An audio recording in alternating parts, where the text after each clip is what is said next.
I am going to tell you that I have got a treat for you today. Oh boy, have I. So I didn't actually put anything up on stories. I kind of forgot, if I'm really honest, about how can I introduce this picture. This is... ta-ta, and you can't see probably from first glance, but this is a fresco that is lovingly referred to as the farting dragon. Yes, you did hear me correctly. Sometimes also called the exorcism from the demons of the demons from the temple. But people might wonder what on earth you're talking about if you say that. If you say farting dragon, they'll know exactly what you mean if they know if they know something about art history. And it's not small. So this is a fresco. It's in a chapel called the Strozzi Chapel, which is in Santa Maria Novella, a church called Santa Maria Novella in Florence. And just to give you some kind of idea, this is a library picture, so I don't know whether I'm supposed to be using it, but this is the chapel, this is the Strozzi Chapel, and you can see the image as you're looking at this. Over to the right-hand side is a side view of the farting dragon, we'll call it. It was created by an artist called, let's go back to the image, an artist called Filippino Lippi. Filippino Lippi was the son of Filippo Lippi, so he was the little Filippo, the little Philip Lippi, and it was painted over quite some period of time. So Filippino Lippi actually was responsible for the entire chapel, but nonetheless it still took him 22 years to complete. So between 1480 and 1502, he was working away at these frescoes. Took him such a long time because he was to and fro from to Rome. And that actually is going to come into play a little bit later. So right at the end of this talk, Rome is going to come back, and we're going to understand, hopefully, quite a lot more about why a farting dragon was depicted in a church, not just in a very small side chapel, but really writ large. Now, I have to confess, when I first saw this and when I realised what was going on, I giggled. I did giggle a little bit, because essentially it depicts, so you can see just at the front here, if I bring it up in detail, this little dragon, little but potent dragon, who has smashed his way from the bottom of this bit of architecture. You can see to the left hand side of this image, I hope, that there's a bit of the architecture that's been displaced. And he's come out and he has let rip, which you can see in this cloud of sort of noxious brown gas that's just hovering just a little bit, or sort of above him, a little bit to the right of him. And people aren't enjoying this at all, not one bit. In fact, the smell is so bad that this little fellow here hasn't just fainted, he has actually died from the smell. You can see other people holding their nose. There's a lady behind the man that's holding up the boy that's died, who's holding her nose. On the other side of the image, there are other people with some very strong reactions. People holding their noses with their hands over their faces. The gentleman to the very right of this section of the image is he's in despair. Either that or he smells through his eye. I don't think he smells through his eye. So it's like, oh God, this is terrible. So quite a lively image, shall we say, and quite full of humour as well.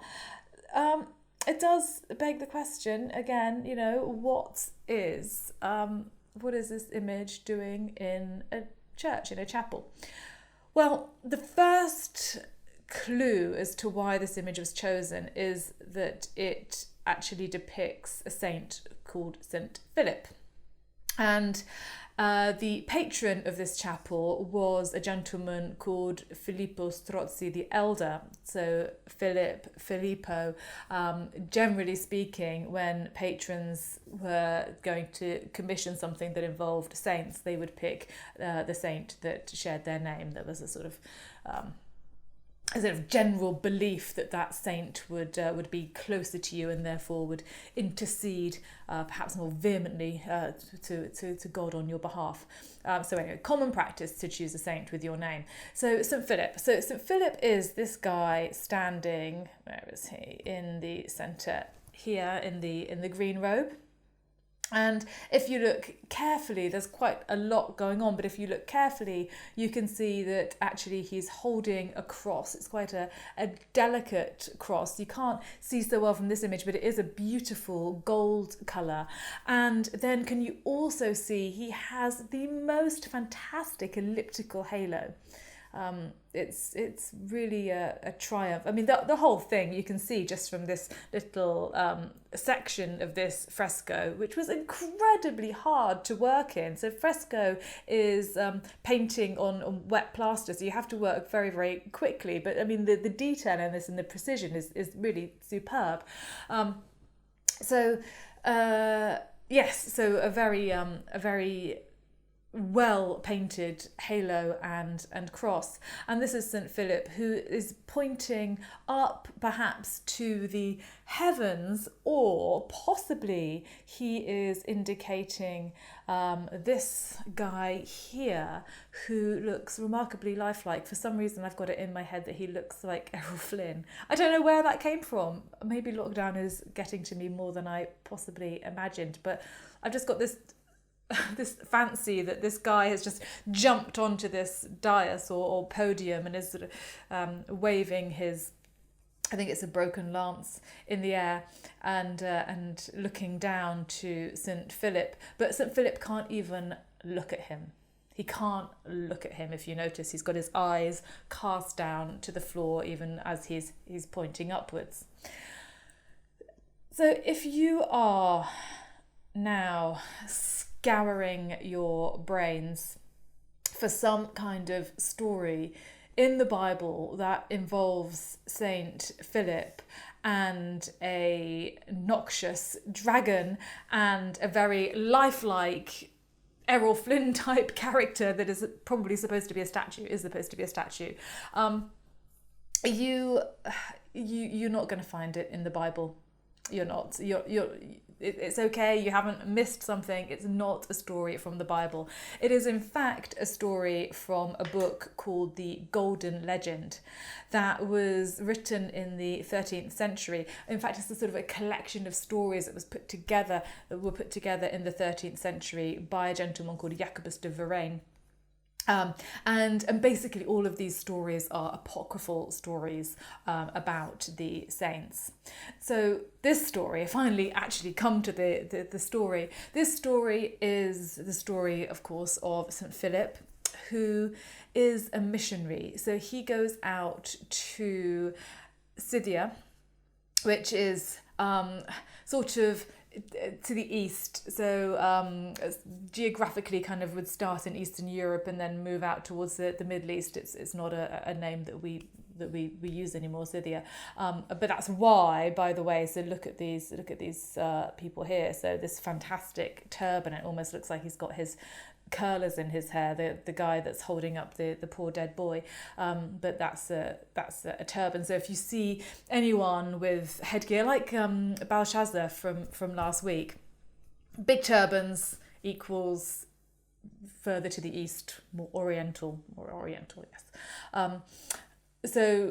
yes. So Philip is there and he is a missionary. So he is preaching about Jesus, the word of God, and so on. These people are pagan.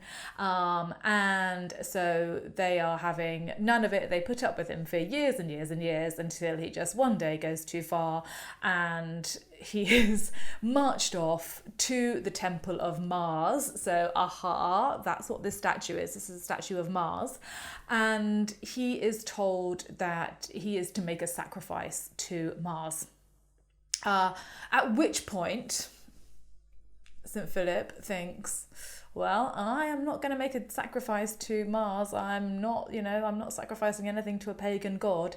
And so he brings out his ace and he puts his hand up and he commands the dragon, who he basically exorcises the dragon that lives underneath the pagan altar of Mars, and he commands him, and he basically commands the dragon, or the demon, really, in the story, demon dragon here, obviously Filippino Lippi has taken demon, turned it into a dragon and used it to quite comic effect. So anyway, the dragon comes out and does his worst, makes a terrible smell with this noxious fumes, not necessarily from that area of the body, could have been from anywhere, but as I say, he chose to be funny with it, and kills this young lad, who in fact then is the high priest's son. So here he is again. He looks like he's in a swoon, but he's dead.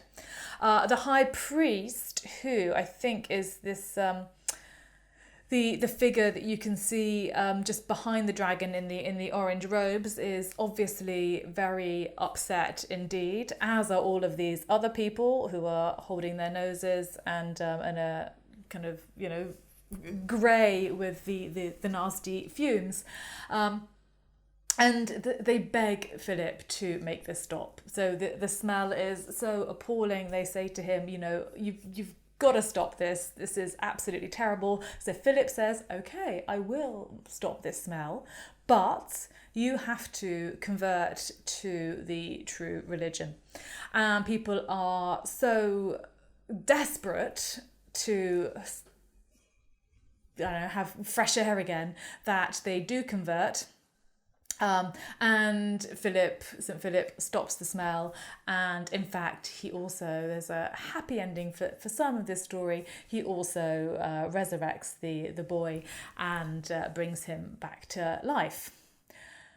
So happy ending, maybe. You think that would be the end of it? No, it's not, because even though they've converted, the high priest is really, really miffed at this stunt that St. Philip has pulled, and so he actually has him captured again, and this is an image of the lunette above the fresco. And you can see here that St. Philip is actually being crucified. So this was the end of St. Philip. And in fact, he was crucified upside down like St. Peter. So that's what he got for releasing the demon from beneath the temple of Mars. So that's the story. It is still a really odd story. Okay, so it's about Philip. That matches. It is a story that was well known, but it is an odd one. And I think the reason that it was picked goes back to this idea of Rome and the fact that Filippino Lippi was travelling to and from Rome a lot at this time. So just let's look. We haven't really looked properly at the statue of Mars. So Mars, excuse me, Mars, one of the ancient gods, he was the god of warfare. And you'll notice he does look really quite lifelike here, marvellously lifelike. But he's also flanked by some very lifelike looking creatures. So grabbing onto his leg, this is in fact a wolf. On his knee, this is, I think it's like a deer's head or something, or it might be another wolf. I'm not entirely sure, but I think this is part of his costume. And then there's a little bird, which is a woodpecker. So the woodpecker and the wolf are both animals that are associated with the god Mars. In fact, Mars is the father of Romulus and Remus. He clearly wasn't a very good father, because Romulus and Remus were brought up by a she-wolf, hence he is often associated with the wolf. But of course, what are Romulus and Remus associated with? Which city? Which city is which symbol, which city has the wolf as its symbol? Rome. You can also see here, I don't know whether you noticed, down here, a couple of Roman centurions within the crowd. You might have been looking at people holding their noses a bit too much to notice them. So, in fact, this whole association with Rome comes from the god Mars. Lippi, Filippino Lippi was travelling to and fro from Rome back to Florence during this 20 or so year period. And in fact, he was probably very, very influenced by something that was excavated in Rome at this time. They had discovered a whole series of tunnels and rooms that they found to be what was the palace of the Emperor Nero. And within all these tunnels, there were frescoes on the walls. And apparently the frescoes on the walls were extraordinarily offensive to Renaissance eyes. They were, all sorts of degradations. So these pagan frescoes were not covered up, but it was decided that they wouldn't be shown. And in fact, the basically the palace that was now underground that had been found was kind of ignored, and it was decided that everything was so offensive that they were going to build on top and just kind of like bury it quite literally. So this is what happened, but not before a lot of artists, Lippi amongst them, saw these frescoes and were in one way or another influenced by them. So I think that this sort of connection then, so you've got the Philip connection, obviously the patron wanted something to do with St. Philip. You've got the story from the Golden Legend, which involved St. Philip, and then you've got this idea of a demon exorcising a demon from a pagan temple. There's absolutely a parallel, I think, with the story told in the Golden Legend. So I think that's probably why Filippino Lippi chose such an odd story. And we know definitely that he did see the frescoes in Rome, by the way, because he wrote about them, and he was absolutely intrigued, it would seem. So there we go, the farting dragon. Schoolboy humour, definitely, especially when I was looking at it, but some quite serious, or not serious, but some art historical background makes it make sense a little bit. But also, just to finish with, two things to finish with. Fantastic painting. Look at that architecture, look at the perspective, look at the way that he's built this rather bonkers, or created this rather bonkers pagan altar with these Corinthian columns and the sweep of it. Just at the back of it is all sorts of weird pots and vases, and then these little mini statues either side of Mars. It is quite extraordinary.